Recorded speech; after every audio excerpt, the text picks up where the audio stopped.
সাংসদ অভিষেক বন্দ্যোপাধ্যায়ের নির্দেশে যে প্রতিনিধি দল কেন্দ্রীয় নির্বাচন কমিশনের কাছে গেছিলেন তার কোনো সদুত্তর তো আমরা পাইনি, কিন্তু একটা রেজাল্ট আমরা পেয়েছি যে নির্বাচন কমিশনও বুঝতে পারছেন যে তারা কতটা নির্লজ্জভাবে ভারতীয় জনতা পার্টির হয়ে দালালি করছেন।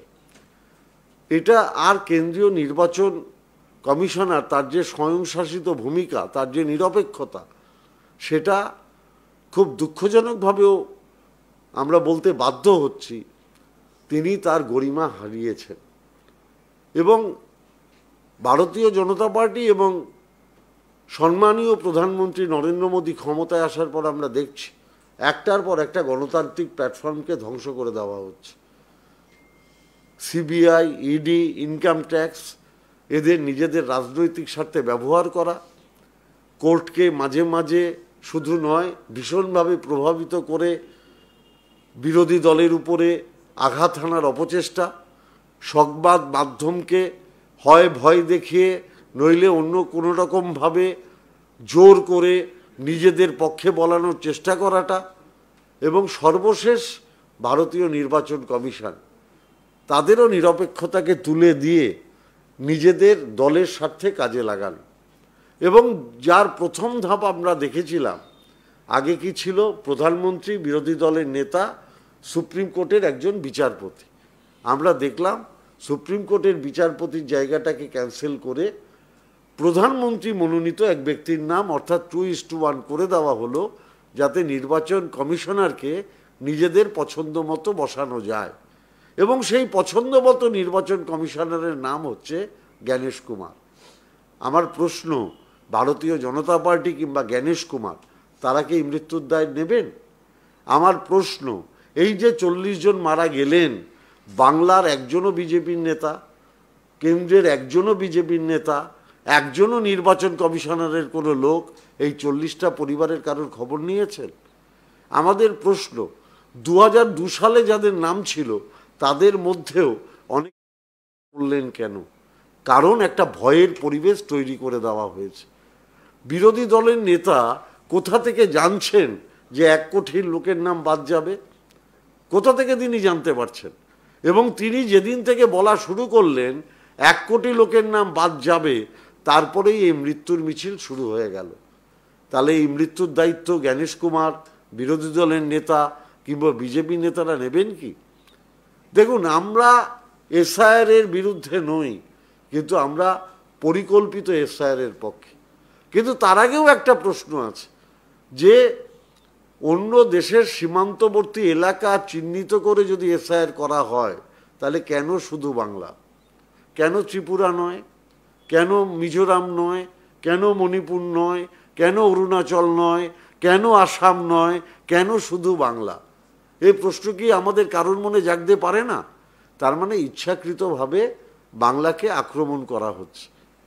আমিও আপনাদের আজকে বলে যেতে চাই যে যখন পূর্ণাঙ্গ ভোটার তালিকা বার হবে, ধরে নিলাম যে অবৈধ ভোটারের তালিকা বাদ যাবে, আমার ধারণা মৃত ভোটারের নাম বাদ যাবে, কিছু শিফটেড লোকের নাম বাদ যাবে, এবং ওপার বাংলা থেকে কিছু আসা শরণার্থী হিন্দু মানুষ যারা বাংলাদেশ থেকে হয়তো এসে থাকতে পারেন, এখানেই জীবন জীবিকা অর্জন করছেন, সেই সমস্ত মতুয়া সম্প্রদায়ের মানুষের নাম, রাজবংশী সম্প্রদায়ের মানুষের নাম, সেই নামগুলো বাদ যাবে।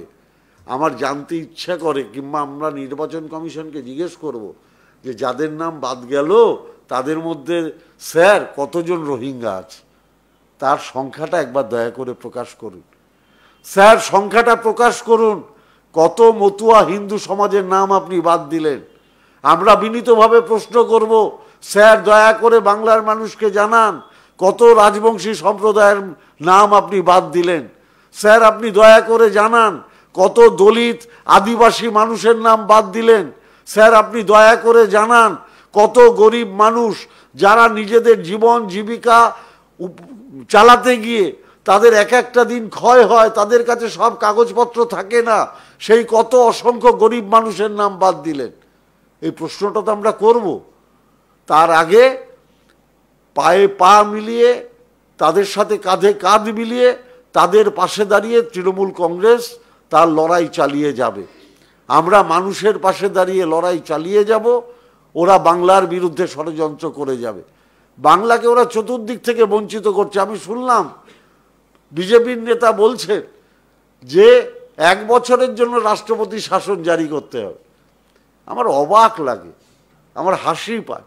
নভেম্বর মাস থেকে এসআইআর প্রক্রিয়া চালু করেছে, মানে বিএলওরা, এসডিও, ডিএম সব নির্বাচন কমিশনের আন্ডারে।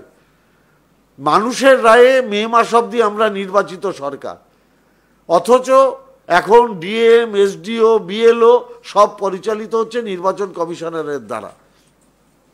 উন্নয়নের কাজ বাধাপ্রাপ্ত হচ্ছে, কারণ ভোটার লিস্টের কাজে ডিএম, এসডিও, বিডিও সব জড়িত হয়ে রয়েছে এবং তারা উন্নয়নের কাজে মাথা দিতে পারছেন না, কারণ তাদের উপর নির্বাচন কমিশনের এত চাপ আছে। তাহলে নভেম্বর থেকে মে, এমনিই তো 6 মাস চলে গেল।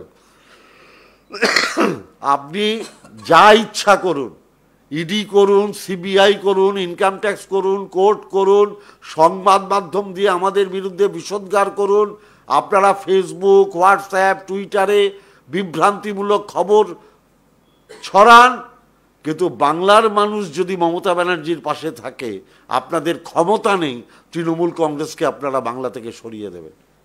বিরোধী দলের নেতা বলছেন 1 কোটি মানুষের নাম বাদ যাবে।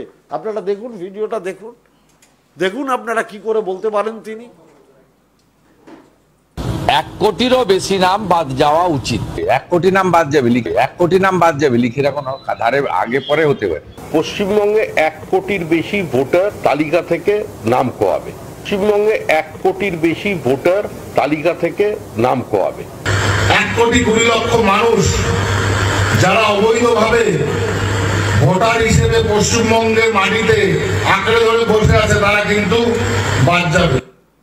যে বিহারে যদি 56 লক্ষ নাম বাদ যায়, এটা বর্ডার, স্বাভাবিকভাবে তার থেকে বেশি হওয়া উচিত হিসেব মতো, এটা লজিক বলে। প্রচুর হিন্দুদেরও ভোট বাদ যাবে। বিহারের ধাঁচে যদি এখানে হয় সার্কুলেশন, তাহলে এদের নাম কি করে রক্ষা করবেন? কমপক্ষে 50 লক্ষ উদ্বাস্তুদের নাম বেরোবে। 1 কোটি হতে পারে, 1 কোটি হতে পারে। আপনারা নিজেরা শুনছেন বিজেপির নেতারা কি বলছে। তাহলে যারা এতদিন মতুয়া সমাজের ভোট নিলেন, যারা এতদিন উদ্বাস্তু যারা এসছে তাদের ভোট নিলেন, আজকে তারাই বলছেন সেই নামগুলো বাদ যাবে। অর্থাৎ বিজেপির কি চরিত্র সেটা বাংলার মানুষ অনুধাবন করতে পারছে।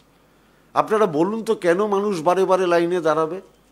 আপনারা বলতে পারেন ডিমনিটাইজেশনের সময় বলেছিল আপনারা লাইনে দাঁড়ান, সমস্ত কালো টাকা আমরা বাজার থেকে শেষ করে দেব।